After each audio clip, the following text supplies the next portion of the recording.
Overpaying.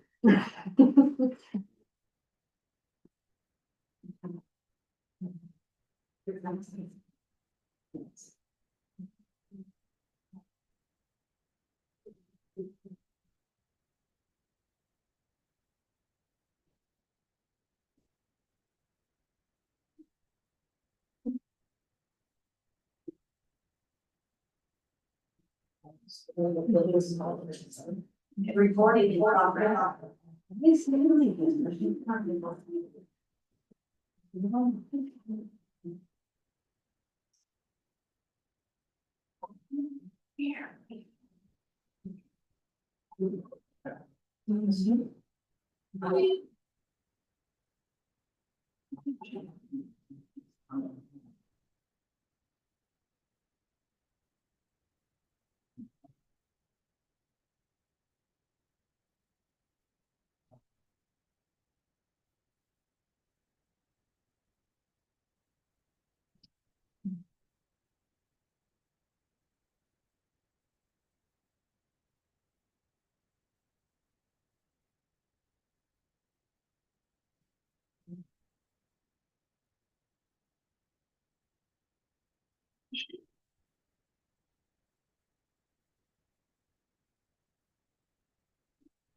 All right, it's 6 o'clock, because we don't have a chair, I will open the meeting, if you would please, pledge allegiance. Pledge allegiance to the flag of the United States of America, and to the republic for which it stands, one nation, under God, indivisible, with liberty and justice for all.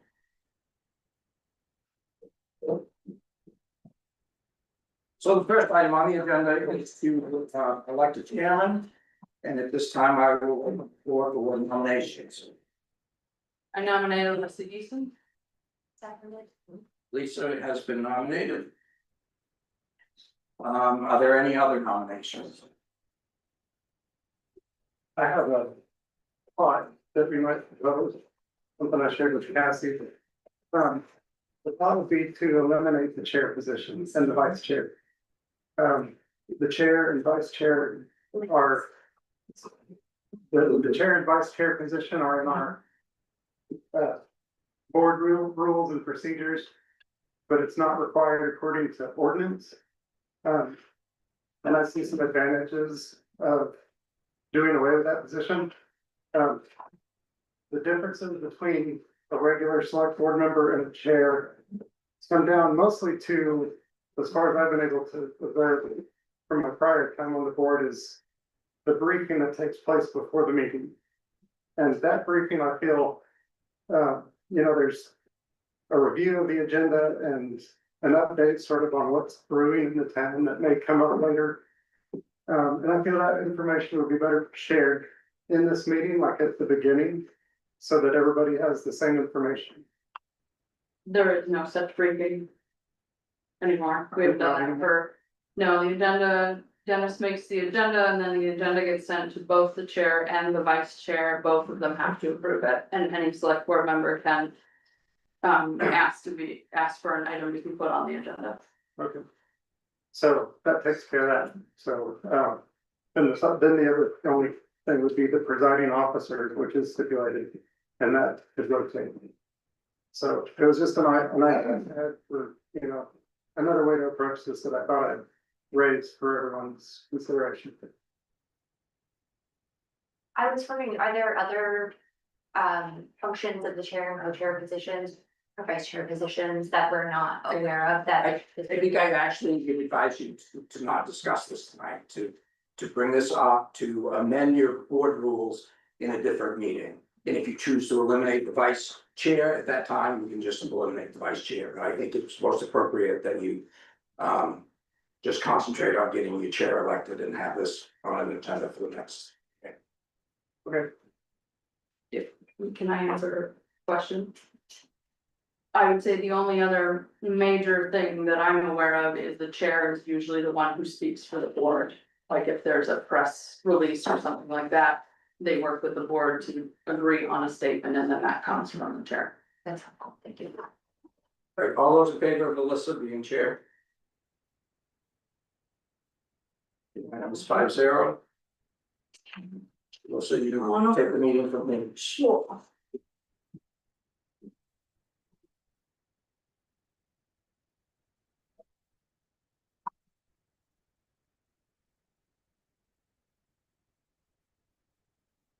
What is it?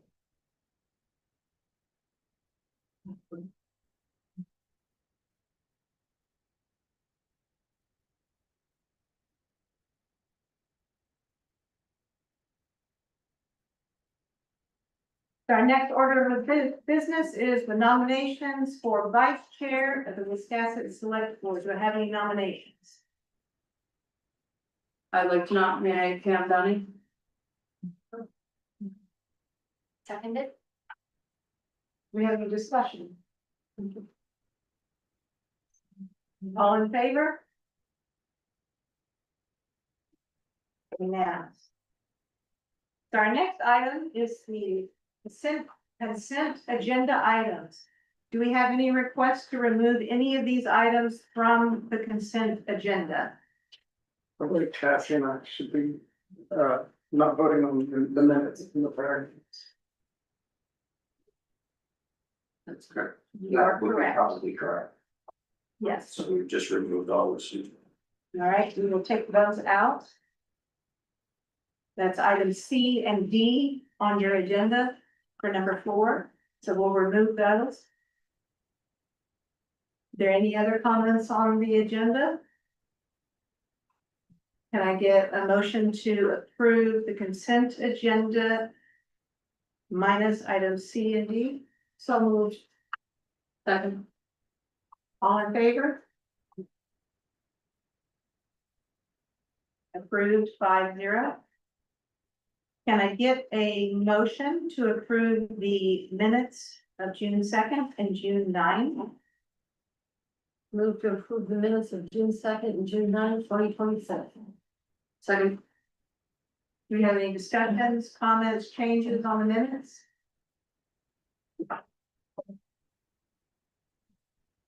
All in favor? 3-0. 2 abstaining. Okay, so our next thing is the public hearing. We have 3 items. The first would be the liquor license for Jolly Rogers located at 8 Railroad Avenue. Open the session for public comment. And no, wait, motion. I move we enter a public hearing for the liquor license on Joey Roger. Second, open for public hearing, comments? Do we have any comments from the audience? Select board? Online? They close for public comment, all in favor? Move to close the public hearing for the liquor license. Second. We get a motion to approve, Move to approve the liquor license for Jolly Roger. Second. all in favor? Any opposed? 5-0. Can I get a motion to open public comment on the liquor license for Panacea LLC located at 100 Main Street? So. Second. Okay, we got a second. All in favor? Okay, public comment is open. Do we have any public comment for Panacea's liquor license application from the audience? Do we have any comments from the select board? Do you have any comments online? Okay. Seeing no comments, can we have a motion to close? Move to close the public hearing on Panacea. Second. All in favor? Can I get a motion to approve? Motion to approve the liquor license for Panacea LLC located at 100 Main Street. Any comments? All in favor? 5-0. And community block grant discussion. Can I get a motion to open the community block grant discussion? So moved. Second, all in favor? 5-0. Do you have any public comment from the audience today on the community grant process? Seeing none, do we have any from the select board? Any questions? Just a comment to reiterate what's in the town manager's report, that there are no tax dollars being used for this. This is fully grant funded. That's correct. Seeing no comments online? No. And a motion to close? Move to close the public hearing.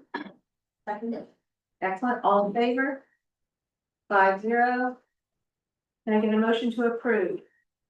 Well, there's nothing to approve, just a short comment, so never mind. Okay, we come to our public comment section of our regular select board meeting. Each person may speak for a maximum of 5 minutes per person, and there's a 30-minute for this section. I ask that you state your name, that you live, I assume in Wiscasset, etc., or wherever you live, and that you speak loudly and clearly. There's a mic right here, and if you wish, you can come forward. Yes. Nate? Yes. Lobsters. That is your new name from now on. I've been called a lot worse. My name is Steve Christensen, and I've been here 70 years in Wiscasset, so,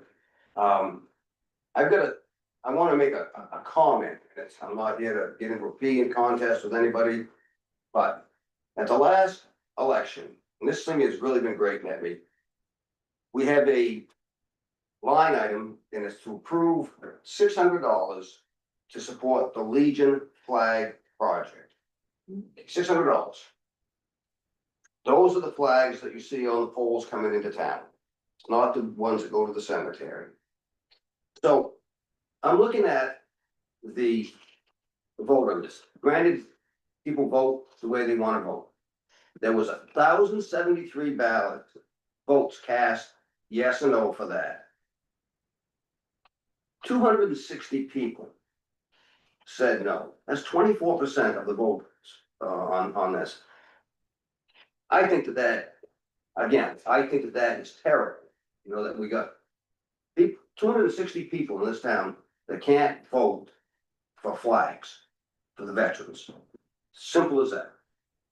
In 2025, 80 people said it. In 2024, 103 people said no. 2023, 124 people said no. 2022, 129 said no. 2021, 84 said no. So we went 2025, 80 people, we went 3 times to 260 people. I think it's terrible. Again, this is just my opinion on this thing, and I just want people to hear that. Gotta be careful what I want to say next, because it's kind of representative of what's happened to Wiscasset in my lifetime. Again, I've been here 70 years. My mother's side of the family has been here 290 years. So I've pretty good flavor of Wiscasset history. And I'm thinking, this is just plain terrible.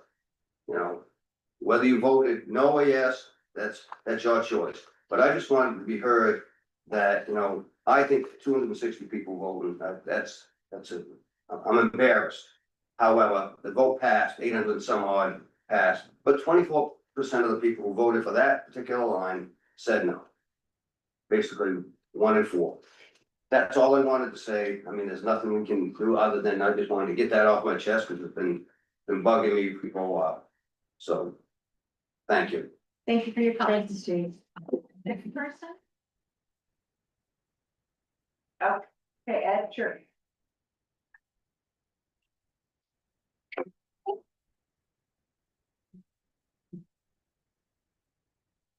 Edward Boulevard, Wisconsin. When I moved to Wisconsin almost 20 years ago now, one of the first events that I attended was a school budget meeting where I was pleased to witness the school committee arguing with the town budget committee over what a reasonable budget would be for the school. They eventually came to some agreement and the vote eventually went to the voters. At that time, Wiscasset was a municipal school district. Some years later, we joined the RSU.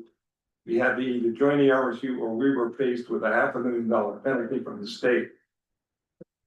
And we became a regional school unit. I fought against that because I thought we would lose our local control. We did lose that control, we lost our mascot in the process. Another issue. We have since withdrawn from the RSU. And I believe we are now once again a municipal school district. Currently, the select board takes a hands-off approach. And will only approve the date for a special town meeting on the school budget. I brought this to the attention of the board some time ago. And in response, Bill Maloney was kind enough to send me an email. And it stated the following. Under Maine law, school boards, often referred to as school committees, operate independently from municipal select boards and are not subordinate to that. The select board does not have the authority to veto the school budget. Instead, the school budget is typically developed by the school board, then presented to the voters of the municipality for approval, either at a town meeting or by referendum, depending on local procedures. While the select board may provide input or recommendations, the final approval of the school board rests with the voters, not the select board. Now, Bill gave me that, sent me that some time ago, explaining what he believes the understanding is. Shortly thereafter, I went off to review the school audit report. What I found in the audit report, R.H.R. Smith, and I've got copies here for the board, a statement that says the budget is established in accordance with the various laws that govern Wiscasset School Department operations. Annually, the Wiscasset School Board votes on the budget by the 11 cost centers. The school board then submits its budget to the Wiscasset Select Board for approval. The Wiscasset Board of Selectmen approves the total budget, and then it goes to the voters as part of the budget validation referendum process. These two documents disagree with each other. I've read the both of them because I believe that the select board, as a taxing authority, has a fiduciary obligation to assure the voters that these taxes are reasonable and achievable. So what I've done here is under the Freedom of Access Act, the FOAA, this is a request that the select board provide a copy of the legal opinion or the specific statutes that form the basis for the select board's decision. The problem I have with both of these letters is neither one of them refers to specific statutes. I'm somewhat familiar with Title 28 of the education law, and I have not found it. If that is the case, please show me, respond to the FOA and show me that I'm wrong. I'd be glad to admit that if that's the case. I believe the select board / tax assessor has a fiduciary responsibility to the taxpayers of Wiscasset to review and approve the school budget before it goes to the voters. Thank you. And let me give you copies of all of this. Thank you. Thank you. Thank you for your comments. Do we have anybody else? Yes, the gentleman there.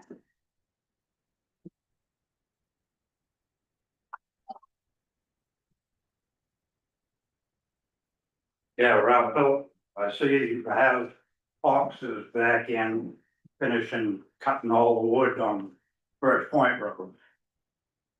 So now's the time to take the.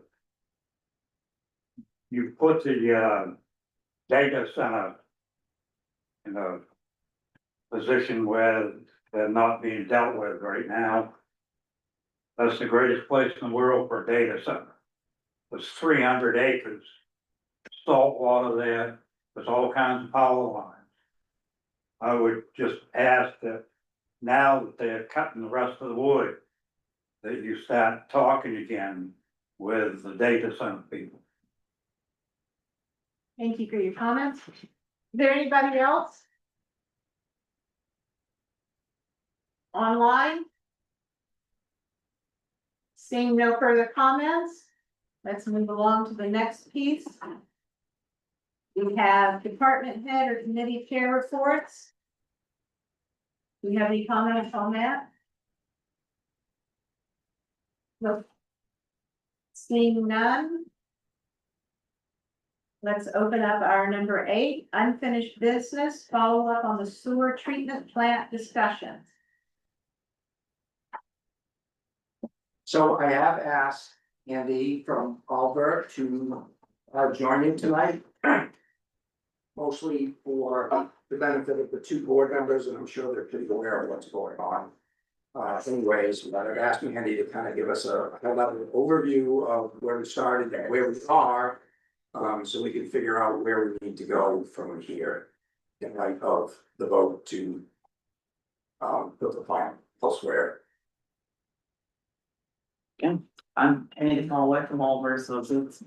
We've been working with the town since 2019 to look at your wastewater infrastructure in a comprehensive way. In 2022, there were 4 different reports that our firm produced. One looked at the pump stations. You have 18 pump stations because of the topography of the community.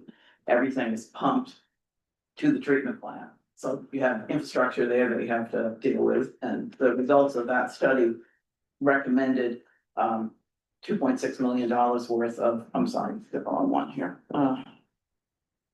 $7 million worth of pump station improvements in various locations. Can you maybe turn your chair slightly so the audience can hear you as well? Sorry to interrupt. I don't know, okay, I can go. Is here? Oh, that'd probably be good. Okay. Sure, sorry for that.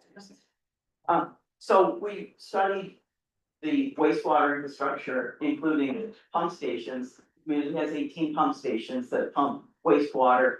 Some places list a small area. There are also bigger pump stations that get everything down to the treatment plant on power line. We looked at the sewer system. There are places in the sewer system. Most of it was installed in 1964, so it's not really old in the sewer world, but there are places where there are leaking areas into the sewer system that create peak flows at the wastewater treatment plant. I got you guys, sorry. So that's an issue that needs to be addressed. And then obviously the wastewater treatment plant, which is what you hear the most about because of its location and its age. It has both aging infrastructure issues, so if we didn't have an issue at all related to the location of the facility near the water, we'd still have a significant amount of money to spend at the time in 2022, $13 million just to get it up to current working standards. And then we looked at adding resiliency at that facility for just another $7 million. So we were looking at a $20 million project. I know I'm throwing a lot of numbers at you, but this is kind of the history. We have issues related to pump stations, issues related to the sewer system, and then the wastewater treatment is the big one. Just a side note on the pump station projects, we do have 2 projects, pump station 3, which is the one at Bath Road and US Route 1 intersection near Woodbrook Road, and pump station 4, Gardner Road. And 3 of the smaller pump stations all are out to bid right now for some improvements that are needed, minor improvements to those facilities. So we have something already kind of in the works. But focusing on the treatment plant, back when we looked at this in 2022, there were 3 options on the table that were looked at. One was a site on Federal Road, one was Mason Station, and one was updating the treatment plant in its current location. When studies were available, I mean, and recognizing the money that was involved, the cheapest option being over $20 million of work at the treatment plant. And then the 2 other sites being 35 million or 44 million for the most expensive one, which is Mason Station. we knew that we needed to get some input from the Department of Environmental Protection and other potential funding partners.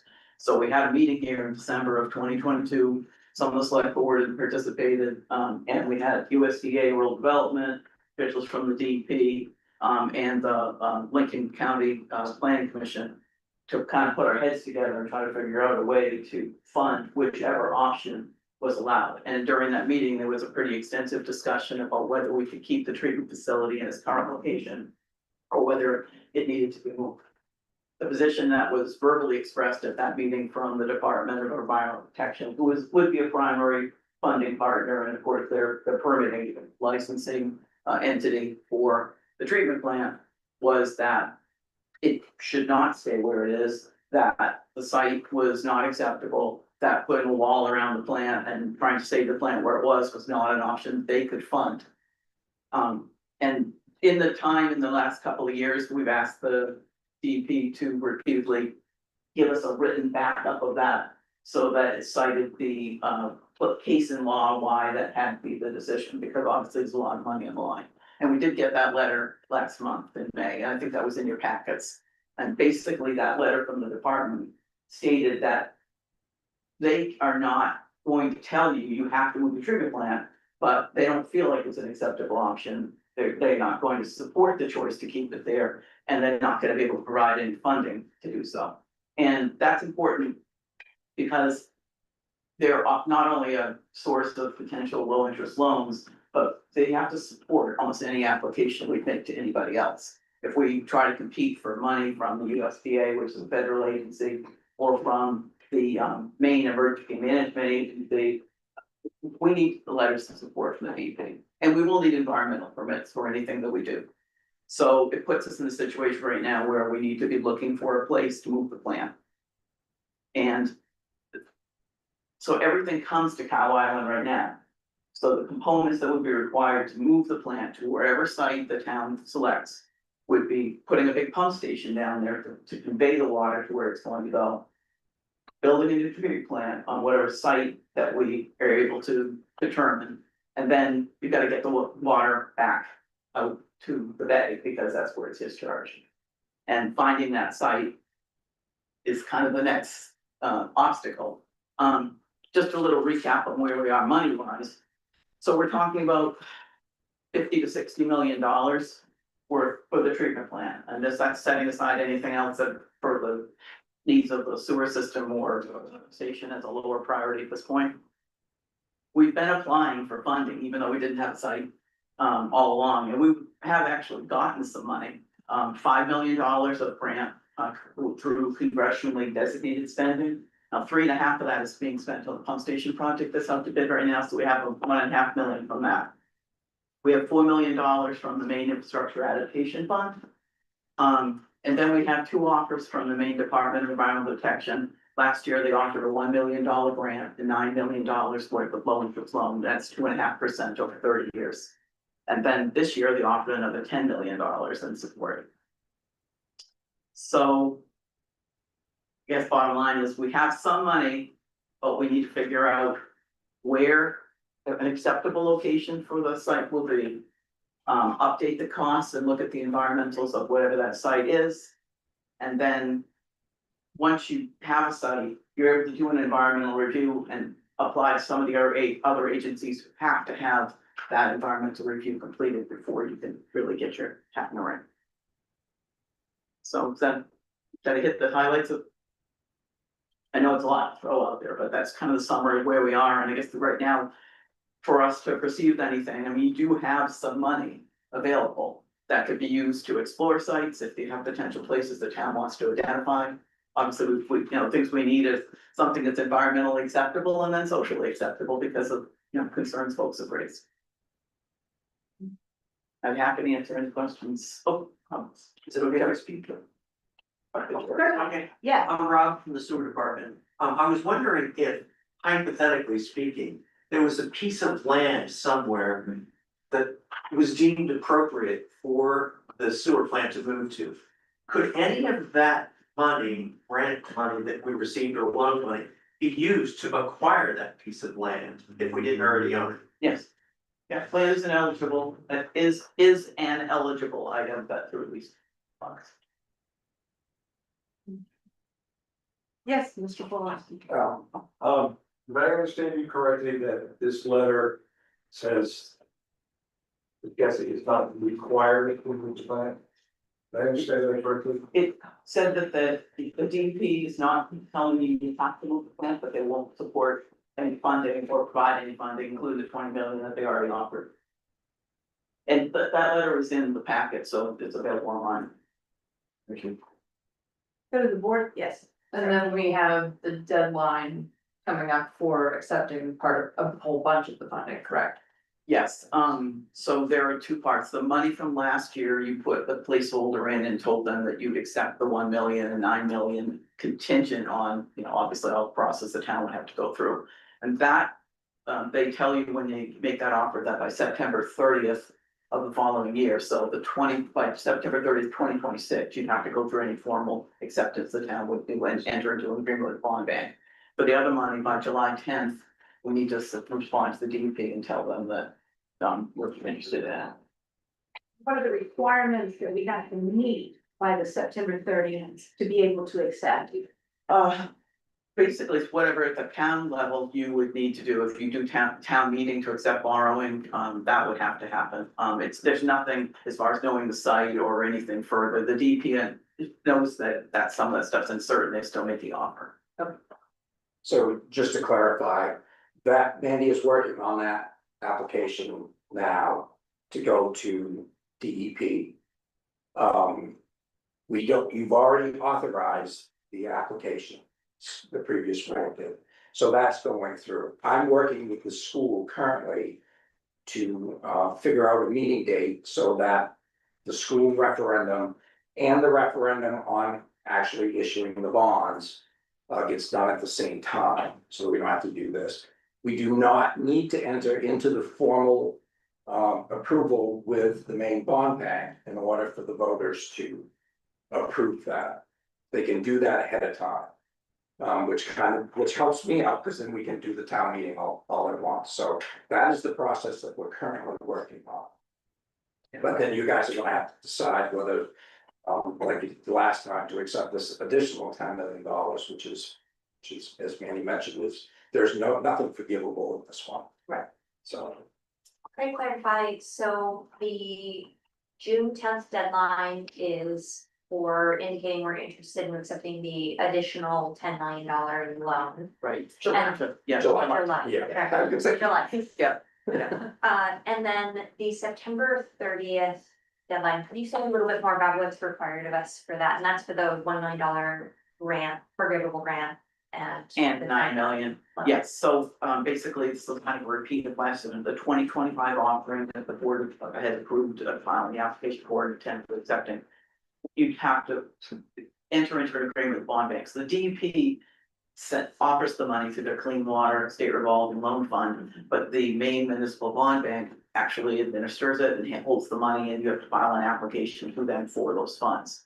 So that application is what we're working on right now, but the town, whatever your approval process, which is town meeting to vote for borrowing, we'll have to have that on the record before they actually say that agreement is complete, so the county needs to have it for 30th of this year, and then they'll have a year to do the next one.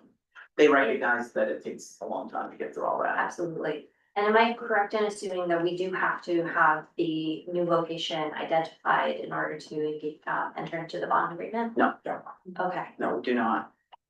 Do you have any other questions here?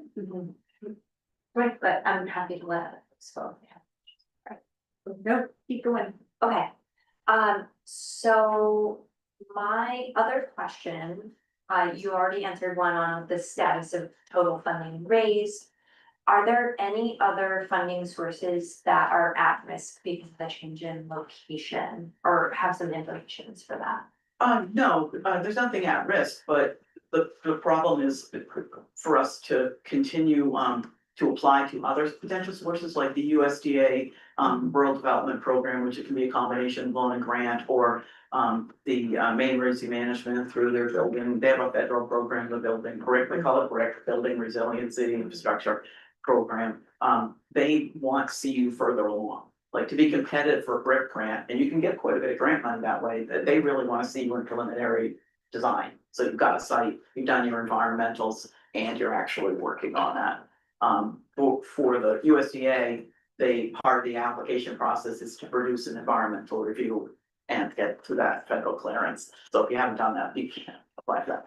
But we won't, nothing's at risk. Now, the other thing that we have to do is the main infrastructure adaptation fund money. That's the agreement with and that's the Maine Department of Transportation is the one that administers that. They, the deadline for that right now was this end of this year, but they knew a year ago that we were not going to make that deadline. And they have told us they can renew it and extend that, but I went back and looked at it, Dennis, I told you it was summer, but they actually, their email to me said to it in the fall. When we're closer to that, then we have a better sense to be able to tell them what we're doing, because we'll have to amend our agreement with them right now. We need to amend the agreement. And that's $4 million grant. Okay, $4 million grant. For adaptation. And that we essentially need to amend the agreement in order to identify the new location. That'll be part of it, but also it's time, because our time to spend the money is gonna be.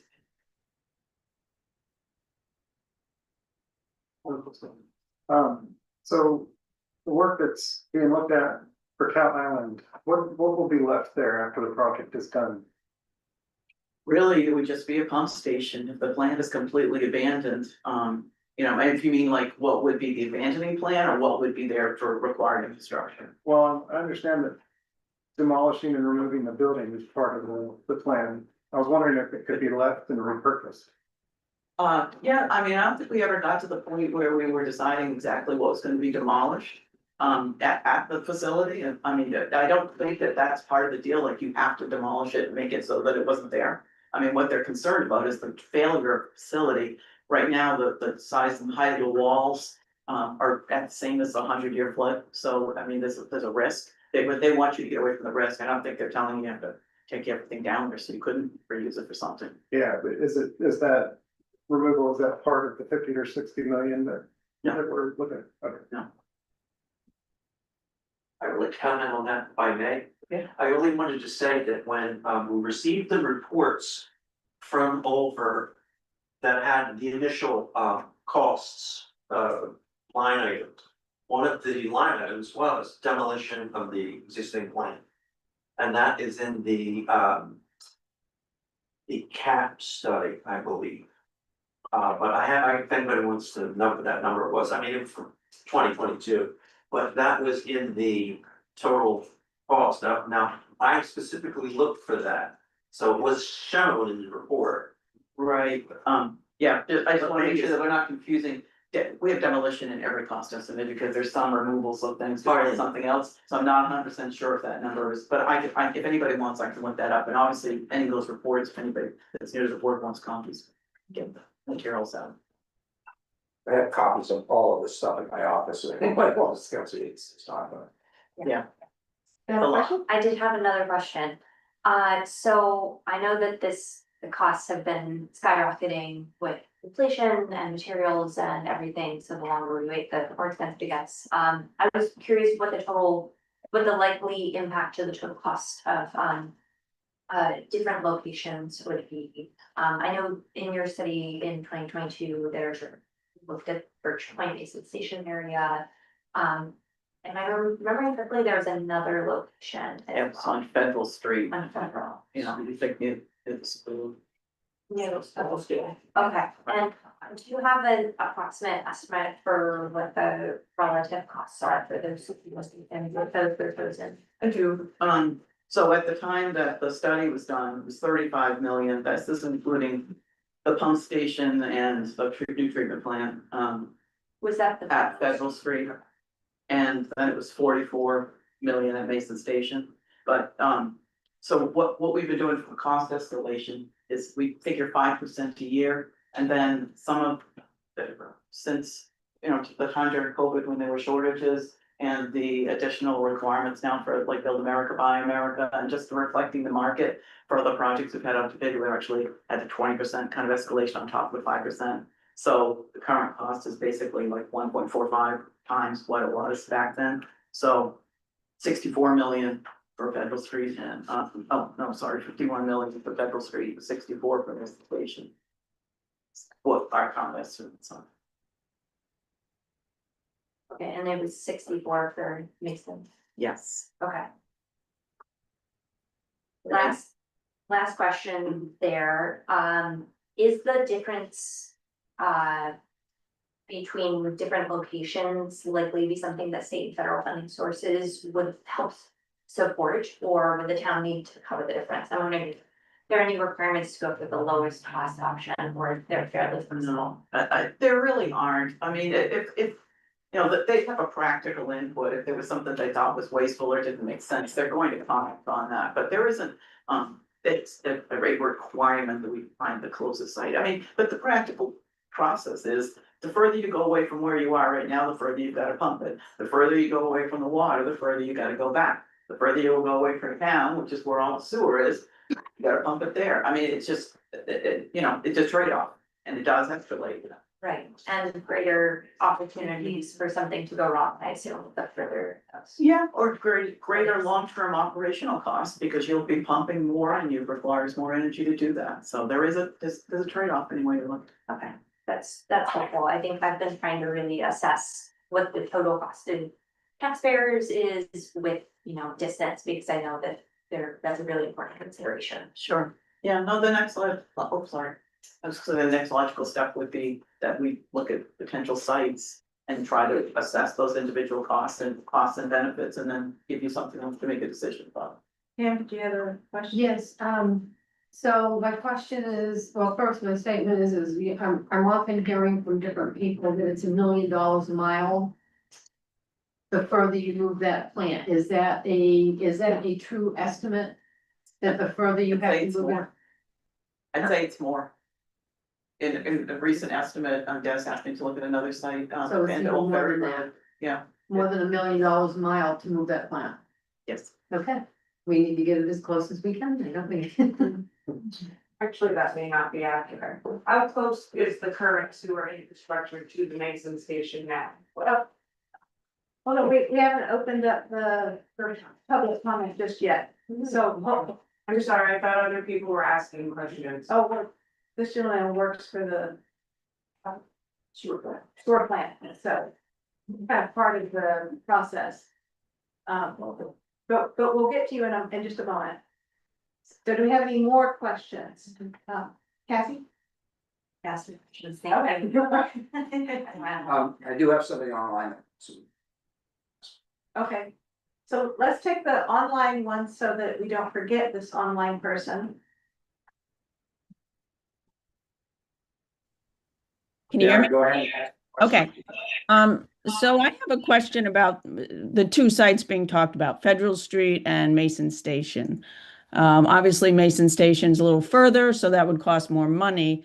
But is there any estimate in terms of the long-term viability of each of those locations? For example, if you go to Mason Station, even though it costs more upfront, is there any science that says the long-term likelihood of that site being viable for longer versus maybe the Federal Street site might be compromised sooner? I mean, is there any difference in terms of the two sites, in terms of the expected longevity of the usefulness of moving it there? Do you understand the question? Yeah, I do. I mean, we've not looked at any of these sites on the ground except for the site that we're no longer considering. So it's pretty hard for me to be that specific about the merits of either site. I mean, at the time, what we were looking at the planning level, which is really where we still are, was distance, proximity, just rough. Is there any real stoppers about these individual sites? I mean, my off the top of my head answer would be there's probably not, but I don't know this, so I don't want to take it to the bank. I could add one note about the sea level rise, but I'm happy to. I just wanted to, through the chair, could we ask people to give their first and last name for the record as they speak? Yes, Karen. Because I have no idea who Karen is. Oh, Karen Sullivan. Sorry. Thank you. Thank you. I have taken a look at the estimates for, have future flooding with sea level rise, and on Birch Point, a lot of the peninsula is above the expected 6 feet rise. The sort of east side of that peninsula is gonna see some inundation, so as long as, if that were the location, citing it correctly, I think that would be, that would have some longevity, at least from that perspective. But the Federal Street site, I'm not sure, as long as it's high enough, I mean, we wouldn't be looking at sites that we didn't feel like we're gonna meet the flood criteria, but I mean, it's, you know. other. But any other, I was thinking other factors beyond that. Any more?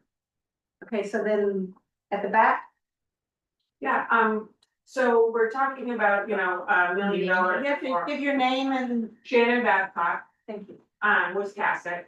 We're talking about $1 million a mile or more to go, the further we are from the current station, but how close does the current infrastructure take us to the Mason station? Because there are pumping stations near the Mason station.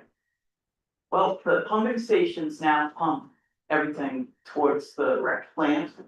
So, and the kind of pumping station we're talking about, to pump the entire amount of flow from the plant. Likely be bigger, so I mean, what we're talking about is everything coming to the plant, it still is now. And then pumping where we're going, that's the most economical option, rather than have multiple. Changing this station, that station, whatever, just have a get popping. And the Mason station, room, when we did the original cost estimate, did actually have the pump stations in it, so we did pump it up, then went down gravity section, and then pumped again.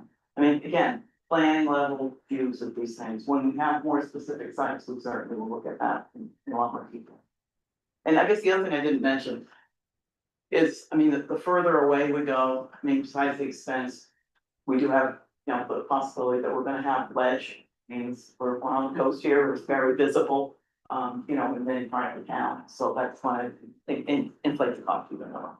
And we don't have that information at the time of the design, we do warrants.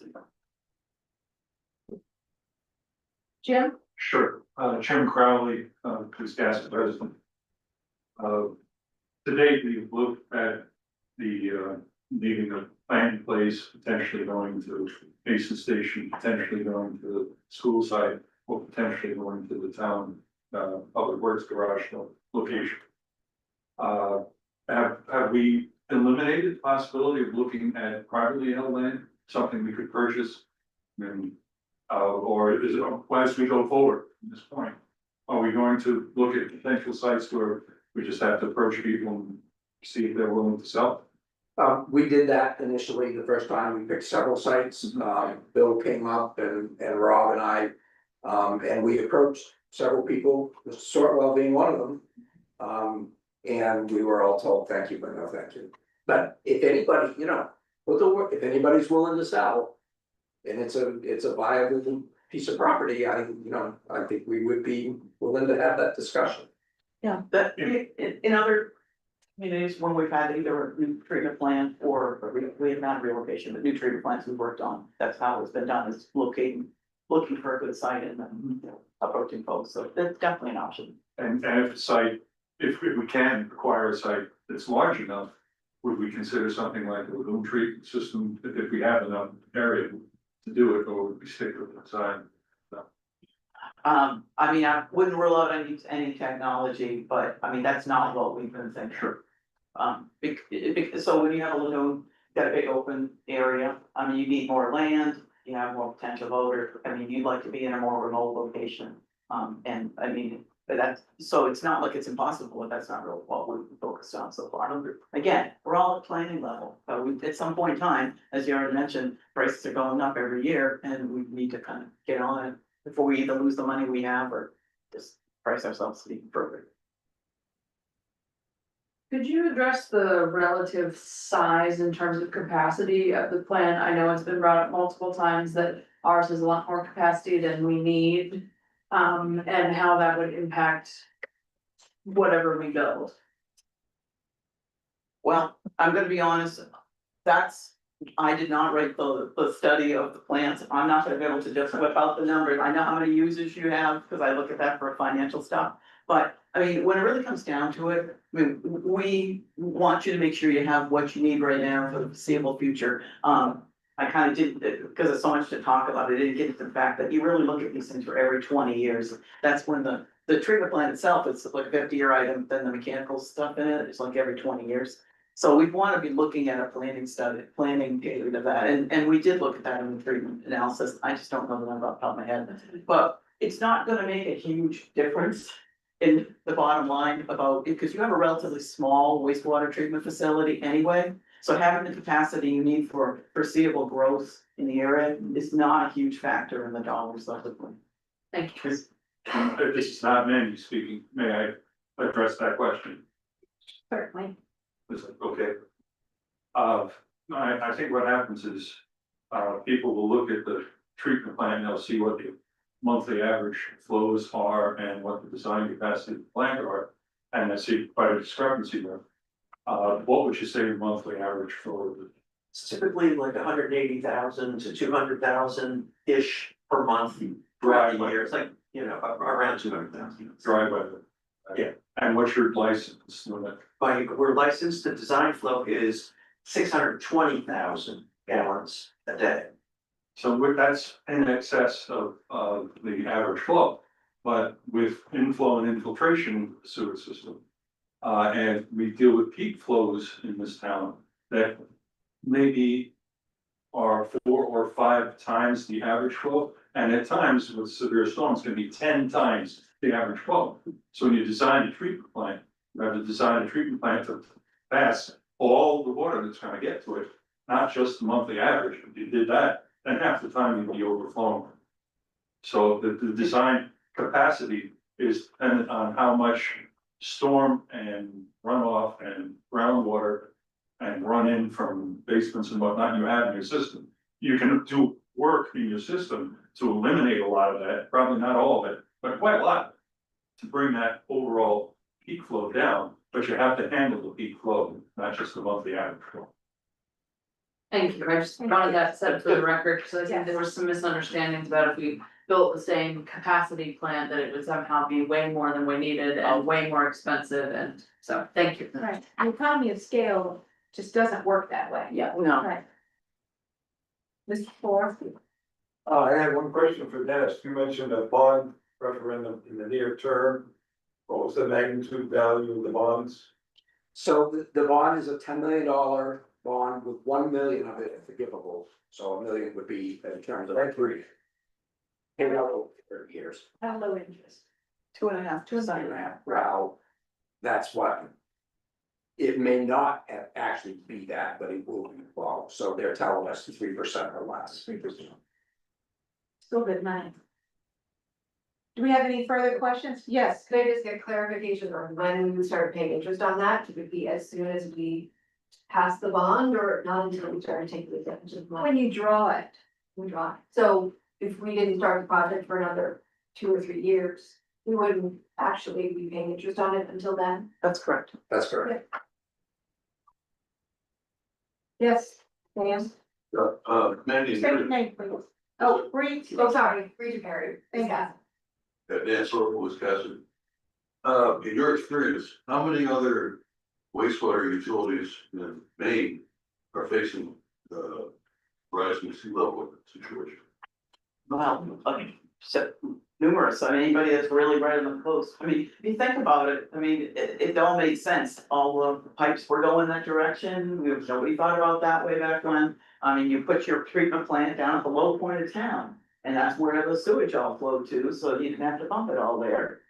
You know, so I can't give you a number, but it's a lot, all the coastal communities, really. Over 100? Gee, I don't know if it's that many, I would have said like 30 or 40, but it's really a guess, because it's the ones that are on the coast, not every community is on the coast. So we have another question online.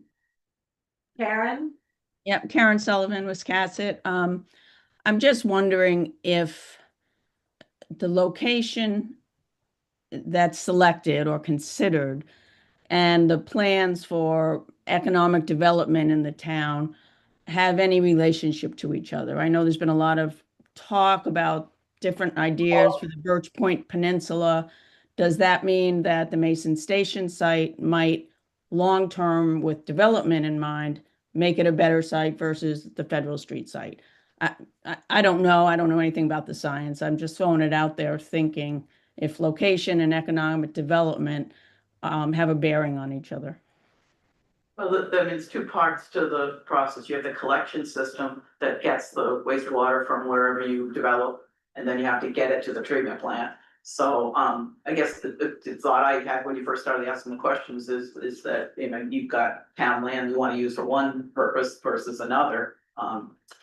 So yeah, I mean, there's some, excuse me, some benefit, but there's also some collection system already in the area, so. I'm sure that that analysis is part of our process when we're picking a new out as to what may be the potential for the Birch Point property.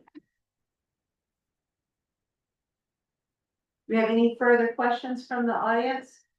Yes. Shannon Babcock, when we were originally talking about rejecting the site as it currently was, one of the things that we were talking about, not only looking at the potential of polluting the water, right, with rising sea levels, but what other pollutants are offshoots of wastewater treatment plant. And I know that there was a statement about, you know, there's no odor, right? These new wastewater treatment plants don't give off odor, but there's no research or evidence that's been presented that they're not giving off air pollution. And when you look at the studies, wastewater treatment plants do put off air pollution into the air. And that's a part of the reason that this was rejected for such a densely populated residential area. So I still have not heard any research on how we're filtering to make sure that we don't have pollutants seeping into the air, how that's being monitored. I asked that about the Oxford plant and there was no information about how we're monitoring that air pollution is not an offshoot. Well, at this point in time, we've done zero design or anything, since the whole issue was put up in the air about a site. So, no, nothing's been done because we have not been focused on it. We've been trying to get money and seeing what would happen with the vote. Yeah, I'm just talking about these new sites, these new wastewater treatment facilities as a whole in their ability to manage that type of pollution. Yes. I'd like to make one more statement. As we go through this process and information is provided publicly, I hope that there's plenty of opportunity for very open, very well publicized in the community, public meetings so that these kinds of discussions can take place in front of a large number of people, residents of the town. And different ideas can get discussed. Objectively. So that all being said, yes, Mandy, is air pollution from these facilities routinely monitored in the US? No. Thank you. so let's, yes. Just to clarify, you're saying you don't have information on possible hazards or nuisances of these plants in densely populated areas? I don't want to be disagreeable with opinions, but I think everybody has a right to opinions. But the reality is that throughout the state of Maine and throughout the United States and throughout the world, treatment plants are not necessarily set up far away from residential areas. There are numerous treatment plants that we deal with that are in residential areas, and there's, yes, I'm not gonna sit here and say there's no odors. I'll never say there's no odor from a treatment plant. But as far as proven health hazards being near municipal wastewater treatment plants, it's generally not as much of a concern as the aesthetics that people don't wanna have, waste near them. They think it might smell. Sometimes it does. So, But is that study? Is it studied? Study? Yes, and I mean, there are a lot of people that are in the profession, that have been working in the profession for a long time that have not had health effects from being in direct contact with wastewater, so I don't. And there are a lot of people that live near wastewater treatment facilities without adverse effects. So there's a literature that we can look at. I'm sure this is. Yeah. But in all due respect, everybody's opinion, nobody wants to do anything that's gonna be harmful it's gotta be something that's acceptable and something reasonable for the town, and certainly we'll make every effort to take that serious. So I think that concludes our session on the sewer treatment plant discussion. And so let's move along to our new business. Are we gonna schedule a workshop or? Yeah, we will schedule something. I don't think we need to do it. I think next, yeah, but we will get that scheduled and just put out probably at the rec center. And the coming week. Thank you. Thank you. Mandy.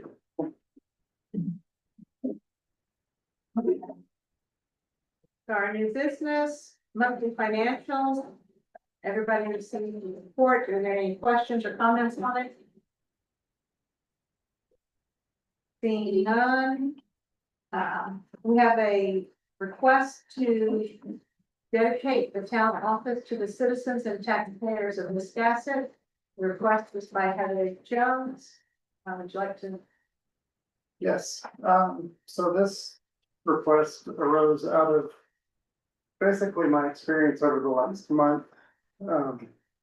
In campaigning, I went and talked to as many people as I could talk to. I was given a list of 700 and something addresses, and I tried to hit all of them. I didn't speak to 700 people, but anyone who was home. And so I got a good, really sort of broad view of people in the town, what their interests are, what their concerns are, and complaints, frustrations. And one person brought up to me something I've noticed before, which is a sign on the door here. It says customer entrance. And it hit that person as off, and it occurred to me before that that's not necessarily the right wording for that sign, because it doesn't take in probably the bulk of people who use this place, who don't necessarily would not consider themselves customers. They would consider themselves citizens, which would mean stakeholders, people who provide this place for the work, their work to be done, for their referendums to be enacted. So I was inquiring about changing that sign to say public interest, to take in everyone, but more specifically sort of to the person's point, and something I've been thinking about as well.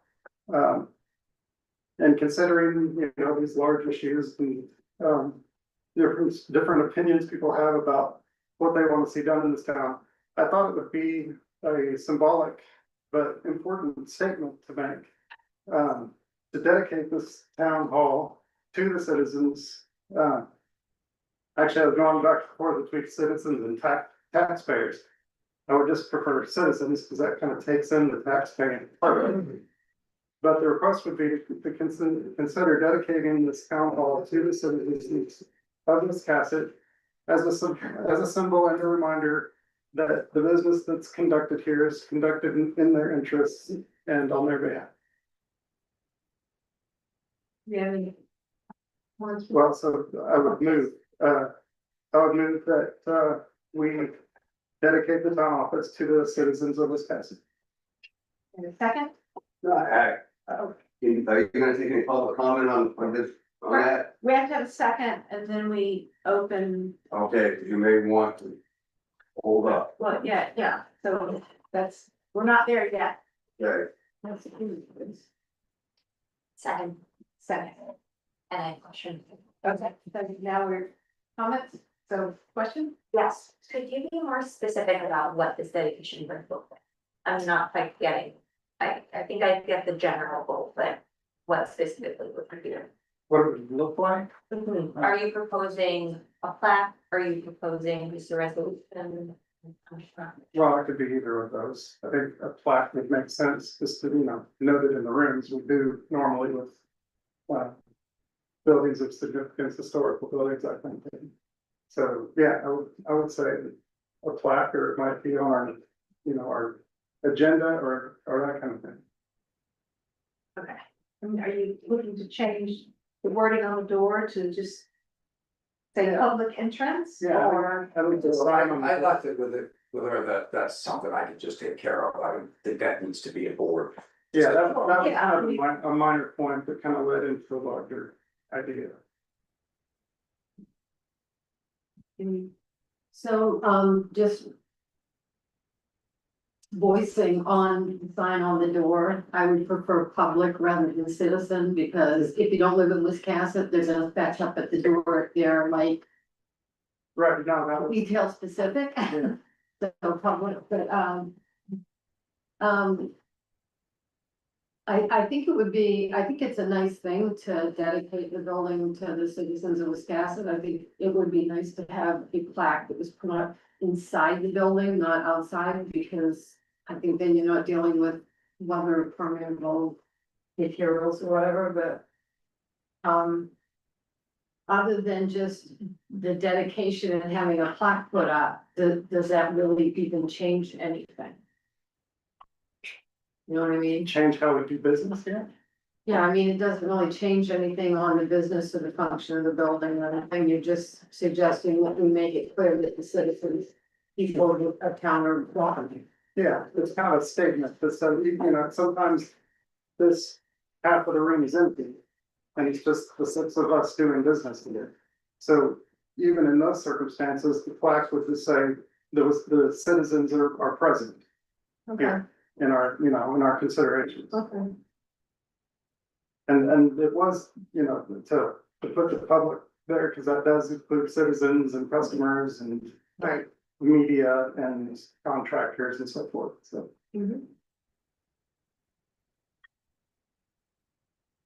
Okay, any comments from the audience, or did you have a comment? I've one additional comment, which I think, I support definitely making it clear. I also support making it clear through action and communication and just demonstration that we're, you know, dedicated to what we're dedicated to. I think we're elected, so that hopefully should make, you know, be par for the course, but, yeah, I would say let's not just leave it as a statement. Yeah, no, definitely not a symbol in lieu of action. It's sort of a label over what we do. And so, yes, When I saw this on the agenda, well, could you state your name? Steve Christensen, Thank you. I dug into, I have a lot of stuff. And I have a newspaper right here dated May 23rd, 1968. Open house and dedication of Wiscasset Municipal Building Sunday afternoon. This place has been dedicated back in May 26th of 1968. I think I was here. That ship right there was dedicated the same day. So, that being said, we've done this. This has been done. Right here. I'm not making it up. We would have been 14. I'd have been 12. Was it 12? Yeah, What year did you say? 68. Oh, yes, we would have been. So, and I just saw another thing on this newspaper article. And I didn't really know that it existed. We made there's a cornerstone here out in front of the building that says 1967. There's a little block beside the door. I remember when that block was on the shelf at the Amoco station that used to be here. I remember that block. The way I read this, it says, also part of the ceremonies will be a cornerstone dedication. One cement block has been left out of the structure by the contractors, and in its place will be set a copper box containing a town report, dedication guest book, program, and other items pertinent to the year of the dedication. Did any of you know that? So we have a little time capsule. I'm only shooting from the hip, saying it behind me. But my point is this, when I saw that, you know, this rededication, you know, we've done it. You know, it was dedicated to the townspeople. It says, you know, it said, the dedication open house is open to the general public, you know, and it's, well, we've done it. So I don't know what else or why we even want to go here. We've already done it. Did it?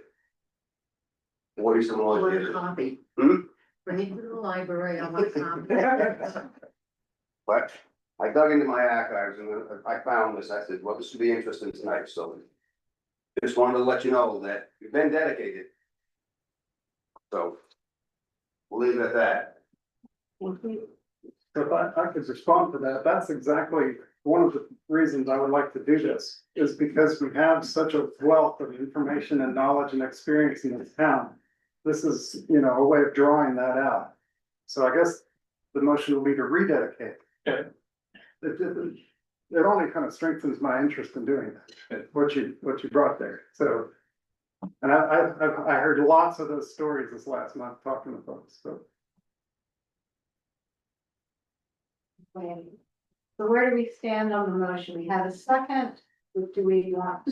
It's been moved and seconded to dedicate. If you want to Right, rededicate, you we want to need to vote down that motion and make a new motion. Can't they just rescind the second amendment? No, they can rescind if they want, but You could send your second. Okay, Well, so can I make a new motion? I will withdraw my motion and make a new motion to rededicate the town hall to the citizens of Wisconsin.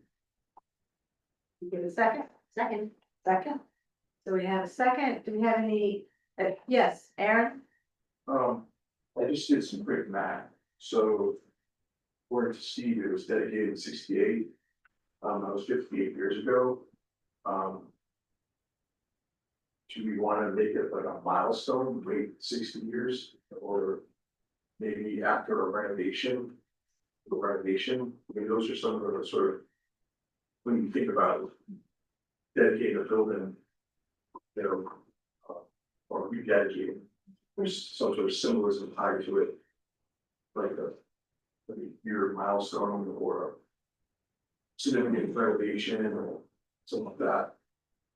So just thinking of that as part of the decision making process.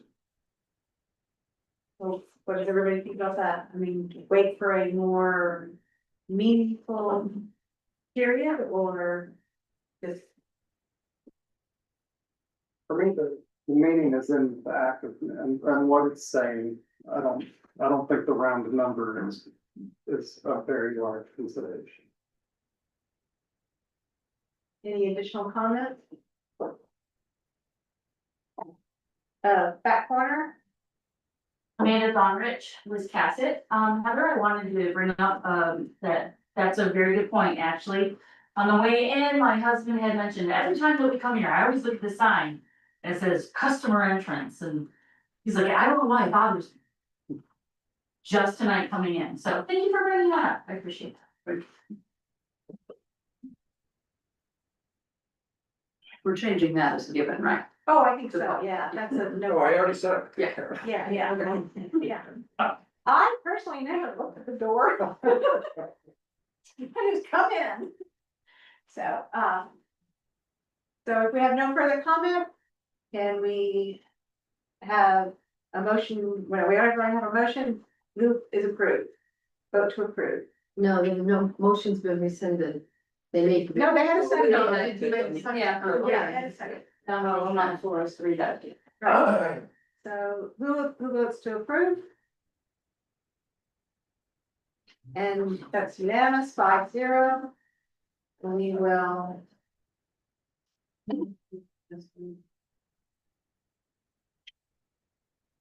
Move forward.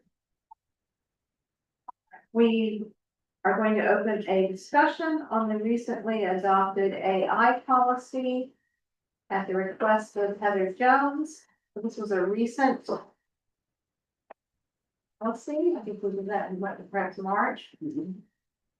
Would you like to state your thoughts? Yes, so the AI policy, currently what we have is a fairly restrictive policy, which I think is a good idea, but I think it could be more restrictive. I think, maybe the impression that you gain from AI, from the policy that we have is that it's an office tool. And I think it's a lot more potent than that. it uses an incredible amount of energy. So any simple act of, doing a spreadsheet or writing an essay using AI is gonna have a very large energy expenditure. And that's gonna take place, those, the drain on those resources or whatever pollution it does is gonna happen somewhere else. And I don't want us to be doing a lot of that, putting pollution into other areas, other regions, whatever. Currently we have the policy where the town manager approves the requests. And I just wanted to point out that Dennis or the rest of us, none of us really has expertise on this technology because it's brand new. And one of the ways that it's being, put into the world is to have it shoved into every single thing we can think of that we use. Google is notorious for that. That currently they have no way that I can find so far to shut off the AI summary in their search engine. You cannot do it now. You cannot. You cannot, Right. Yeah. but you can get DuckDuckGo. Right. Yes. So that's one of the things that I would want us to look at is removing whatever systems we use here that don't give us the option to turn off AI. Another concern I have on it is the people using it. It's being studied by psychologists, sociologists, and finding that it causes loss of cognitive skills, loss of reasoning skills by people who use it a lot. So rather than thinking of it as like an office tool, I would think of it more along the lines of, explosive material that we might be, blasting ledge with or something like that. It's a really powerful technology. And so I would like to have the decision whether or not any of our town employees use it to be considered by the board, the entire board, rather than just the town manager, just so that we can have a discussion about it whenever it comes up. Talk about alternatives, other ways that the task that's being sought can be done. Keeping in mind the fact that whatever we did 5 years ago for that task still works. So that's it in essence, is that I would like to look at our AI policy again and make those changes to it so that we have a group decision being made about it. I'd also like to ask if there are any tasks we are currently using AI for. AI, as you mentioned, is embedded in everything that we do. I believe our EMS program, which is provided by the state, has AI in it because essentially any spell checker that you have is AI. And if we're going to, we use Google Workspace throughout the town. We looked at going to Microsoft, but Microsoft has AI embedded in it, so I don't know what tool that we actually would be able to use to function that doesn't have AI already embedded in it. So I think what you're suggesting is going to be pretty difficult and pretty hard to enforce. We got one clarification on that. The spell checker tools like that are not generative AI. They're not like the new AI. And actually, tech companies are calling a lot of things that we already have AI as part of the, marketing push. So spell checkers, some of the photo editing stuff that's done is not actually the type of AI that's, done in the data centers that's running major calculations. So there's a distinction that could be made there. But I think what I would favor doing is, using systems, like replacing Google with something that does give an explicit option to turn that generative AI off and leave that out of what we're doing. So it takes some exploring, it takes some consulting with experts to pull it off. So I would propose that if that's something that we wish to consider, that we would need to set up an ad hoc committee perhaps to study this, because this is far larger and far more complex than any of us are capable of wrestling with in an evening. Yes. I concur with that assessment. I think we need more information. And I would argue to your point that if you're not gonna have the town manager making the decision on what to use, we shouldn't either, because as you stated, and you are correct, none of us are experts on it, so I don't know why we would have any more information than any other town manager, whether it's Dennis or someone else. I agree, that, I disagree with, in that that's just cumbersome. And that's the job of the manager, but we could wrap any and all into an ad hoc consideration of it. Aaron, you had a, Thank you. I'd just like to say that I hear what you're saying for the energy resources for AI, are your problem. However, I think that the AI tool is here to stay in order to remain competitive in this environment. You would want your staff to be trained, okay? And follow certain procedures outlined in that policy, which have allow us to use that tool. And what I'd like to say is all the department heads have been trained on how to use AI. That is set up a couple of months ago now. I've been to a workshop or two about AI. Anyway, so I think you just strike it from our lexicon tools.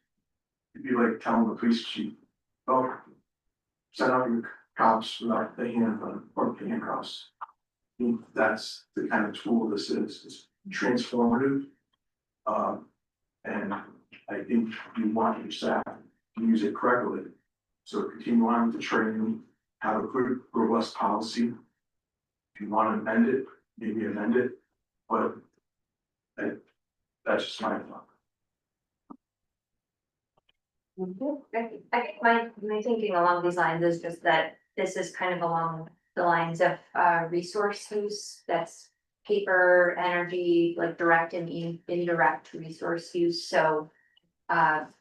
Any thinking and management assess in the future, I think especially if there's ever exploration of a paid AI tool, it costs something. I think just thinking about how much of it is used as a resource and what the potential impacts would be, like if that energy water would be just the way I would think about it. But I don't feel like I'm positioned to really get to. So, if we have a large gathering on the common, this board has to vote to approve that, for that resource to be used. And there are several things that have to be checked to make sure that that's done. Insurance and that kind of thing, so I don't think this is outside of that, role of the board.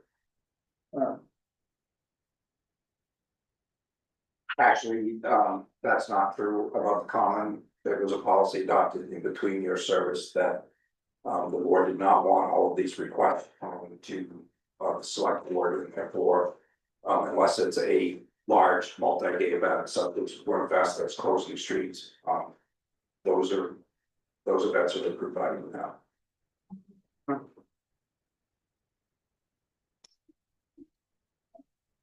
Well, I guess what I'd ask for then, I guess, would be for between now and the next meeting to receive information on how we're using it and where it's at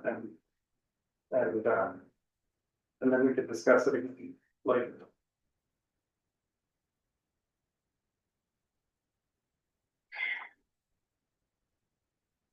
I can provide whatever information you ask for. Yeah, okay.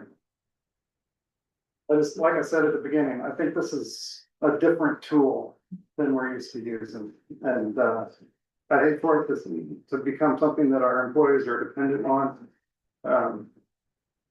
Because that's, that's a loss of skills, a loss of abilities. So I want to make sure that we're considering that, those kinds of things. Melissa? yes, May I? yes, please. I'm going to just say that I'm I think I think AI has spread throughout the business world to a point where it would be almost impossible to not work in AI.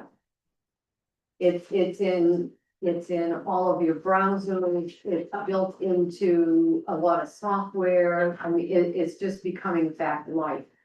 And I don't believe that restricting AI is going to help the town's employees do their work. I think it's going to add a burden to them. If you're taking programs that have AI in it and you're restricting the use of those, you're going to be taking away resources that the employees use to get their jobs done. I think, I believe that what Aaron had spoken of earlier, the economic developer, Aaron Krastowski, had mentioned earlier, is that the staff are trained in how to use the AI, and I think all tools, that has to happen with all tools. Is people need the training to make sure they're not taking advantage of it, and making sure that they're still doing their own work and using it at an appropriate level. And also knowing themselves where to cut that off and unplug and do some of it just on paper and pencil. But I think you train the staff and you let the staff do their jobs. Well, I understand what you're saying. My skepticism is that those are kind of traditional concepts. That, you know, trained on this system to use this system. I'm suggesting that they don't really apply here because this is a whole different kind of technology. And just, you know, the marketing is to give it to you for free, make you depend on it, and then charge you for it. And Well, of course it is. That's all, yeah, of course it is. That's everything on the planet. yeah, I think at this point, you need to come back with a more concrete proposal that addresses your specific concerns, but that doesn't just sound like a prohibition of using something that is part of society now, for better or worse, and that we don't talk about it in this nebulous way. So go back and bring something concrete. Yes, we have Karen on the line. You got something? Yeah, hi. I'm just, I mean, I don't know what Aaron was talking about in terms of training, but I mean, I agree, this is a field that's kind of exploding in a way that's sometimes frightening. But I mean, it seems like there must be some kind of effort on the state level to kind of look at it and what are safe and secure ways to conduct business. So I would, you know, I would think that this concern might be being addressed in a larger way than trying to solve it at the extreme local level. So I don't know if anyone has contacts that might sort of up the chain of government that we might tap into to at least know what kind of questions we're looking at and what kind of solutions other folks have, you know, thought about. That's all. Not to reinvent the wheel locally if other people are grappling with the same concerns. That's a good point. That's kind of where this policy actually came from. I didn't make up this policy, it came out of Maine Municipal Association, who had many other towns express concerns about its use and misuse, so. Okay, I just. I believe the something state else. also has Not surprising. something, you know. Any, yes, in the black. Greg Ivan in Wiscasset. I'm a new hire to the Michigan Department of Corrections, or Maine Department of Corrections. And I had to read paperwork on it in literature, and we had to sign off that says what we're able to use and not use in that. So you might look into the federal government or the Maine state government, and they'll be able to help you with what you can say and not say, what you can use and not use. Charmaine? Shannon. Yeah, that's okay. Babcock, I agree, as a CEO, I've had to recently develop the AI policy. And I agree that it's a super useful tool, in multiple ways, and, while I'm not a fan of reducing people's cognitive capacity, it certainly produces or improves people's efficiency significantly. But I think we're talking about two different points. Heather, you can correct me if I'm wrong. You're not negating the usefulness of AI so much as worrying about the environmental impact in utilizing data hubs that are leaching water. That what I'm understanding is more your concern, or is it also the concern of what we're using AI for? Yeah, it's the environmental concern, but it's also, the concern is about the effect that it has on the user. I kind of liken it to when schools replace textbooks with laptops. And, you know, I think that overall has not been a great move. Laptops are not really that difficult to learn how to use on the job, and I think we could have kept what was beneficial about textbooks. So this, in my opinion, is a similar move. I don't know that the tool is as useful as it's claimed to be. I think there's a massive economic incentive for convincing people that it's useful. I know that there are municipalities around the country who are resisting AI, and I was hoping that we could be one. So that's why I brought it up. Okay, so we'll expect you to do more research and come back with something far more concrete so that it can be considered. Okay. So our next item of business is our select board committee liaison appointments. We have for committees, airport, the climate action, economic development, ordinance review, planning board, waterfront, and investment. According to the manager's report, which I'm reading from. Did I miss anybody? You say it, Marcy? Ordinance, planning. Oh, ordinance, sorry. Okay, ordinance. I probably didn't enunciate. Cassie, you need to resign. Done. Actually, so is. Oh, and which one are you on? Cassie's resignation will be on the next slide. But why do they need to resign? Because they're on the board, they can't serve on a committee too. They're on the committees as committee people. I know, and I've been chair of the comprehensive planning committee for years. That's, I'm pretty sure, not what our handbook says.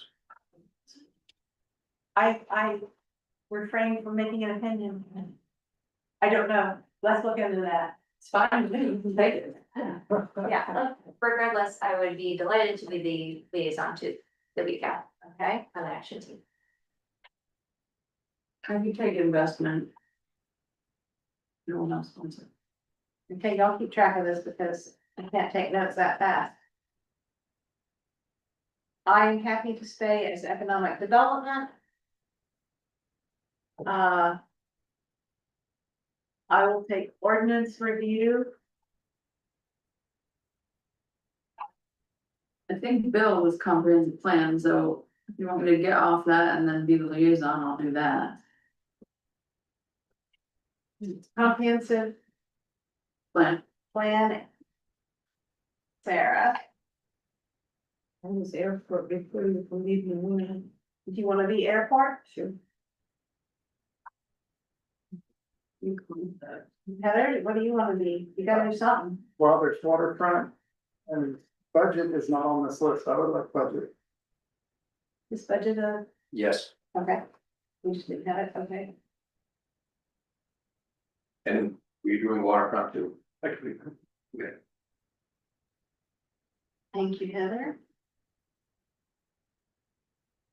Did we get them all? we have planning board. Planning board. Planning. Okay, so that's either, I can take planning. okay, thank you.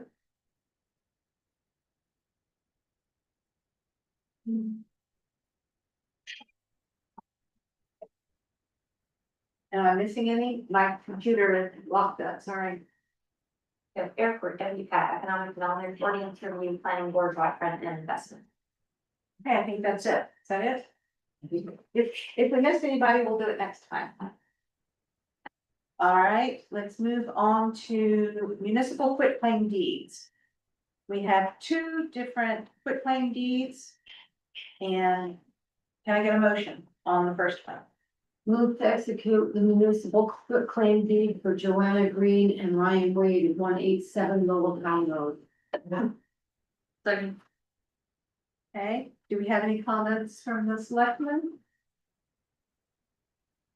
you have any comments from the public?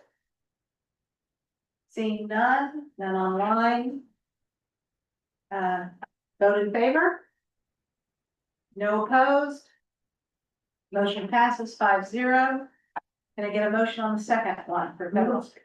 Excuse me, move to execute the municipal quitclaim deed for Peter G. and Michaela West at 42 Federal Street. Second. And a motion and a second. Do we have any comments from the selectmen? From the audience? Seeing none online. All in favor? 5-0. Approved. I have the town manager's report as our next piece of business. Does anybody have any questions, comments, concerns? Corrections as to what? Is in here, Dennis? Nope, okay. I do have one quick question. If you tell me a little bit more about the RFP process for Mason Station and Old Ferry Road properties. So the previous board decided that they would entertain RFPs for whatever development came along now. But there's a lot of steps that have to happen before we can actually get to that point. One of them is a real estate appraisal on both properties because they're tax acquired. So we have to have, we're going to retain them for municipal use. Then we have to have an appraisal done. And compare that to what they owe in back taxes, fees and interest and so forth. And if the town, and if there is equity in the property, then we would have to pay that equity in order to retain that property. So we just awarded the contract last week to get that done. The Old Ferry Road, we also had to do a wetlands delineation, and we just, today, received that report, and I will forward it to you. It'll have to come in a Dropbox because it's many hundreds of pages long. And so we've got some preliminary things that we have to do. We've already done the phase 1 site assessment out at Old Ferry Road. And then when we get to that point, we have a board of Elisa and myself and Aaron. Who will then kind of develop the details for what the RFP will have to contain. And what we're looking for, and that will come before the board, but we've got to get all of these things done first to figure out where we're at. And so we are working on getting all of that done. Okay, thank you, that's really. Yeah, it's not easy stepping in the middle of people things. So if there are no further comments or questions about the manager's report, then that concludes the public section of our meeting. And we thank you for coming, attending, being part of this evening, asking good questions, etc. We will be moving into executive session. You would get enter executive session to facilitate the provisions of 1 MRSA, section 40560 to the city discuss the labor negotiation. And give a second. Second. Yeah, those, and a second, all in favor? 5-0. And Susan's gonna wanna know if you're gonna make a decision. Susan, yes, there probably will be a vote after each of these. Thank you, Susan.